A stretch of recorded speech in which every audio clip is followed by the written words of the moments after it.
Matapos pumirma nitong si Pat Spencer sa Golden State Warriors mga kaibigan ay may isang bakanteng roster spot pa rin po ang Dubs ngayon. Interesting kung sino ang kukunin nila para makumpleto ang kanilang 15-man lineup papuntang playoffs.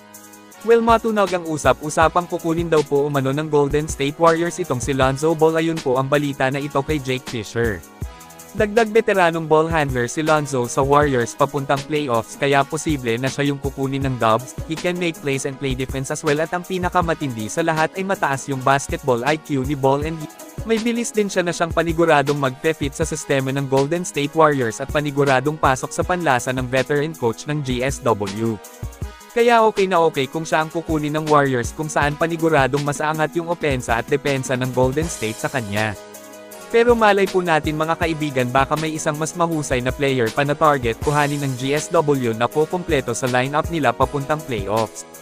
Kayo mga kaibigan, sino sa tingin nyo ang mas dapat kunin ng Dubs para nang sa gayon ay mas lalong mapalakas at mapatibay pa nila yung grupo nila? Mag-comment lang po. Samantala pagkatapos ng bakbakan ng Golden State Warriors kalaban ng team ng Los Angeles Lakers mga kaibigan sa bahay ng LA, ay nag-viral at pinag-uusapan ng marami ngayon ang nakitang pag-uusap ng dalawang kinikilalang mukha ng liga. Curious ang lahat ng mga fans sa kung ano ang pinag-usapan nina Steph Curry at the King James. So interesting din kung ano yung magiging plano ni LBJ sa paparating na NBA Summer ngayong taon. Matunog ang storyang may posibilidad na lilipat siya ng ibang koponan, at ang pinakamalapit na team daw umano na babagsakan ni LeBron kung sakaling lumipat man siya at ipagpatuloy pa ang paglalaro ay sa koponan ng Cleveland Cavaliers daw ito pupunta, franchise na nag-draft sa kanya.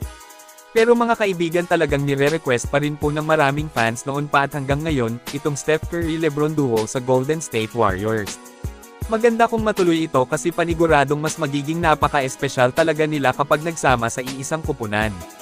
Biruin nyo nga namang magkakampi ang greatest shooter at all-time leading scorer ng liga, na kahit parehong may edad na ay kayang-kaya pa rin po nilang dumurog ng mga mas batang koponan.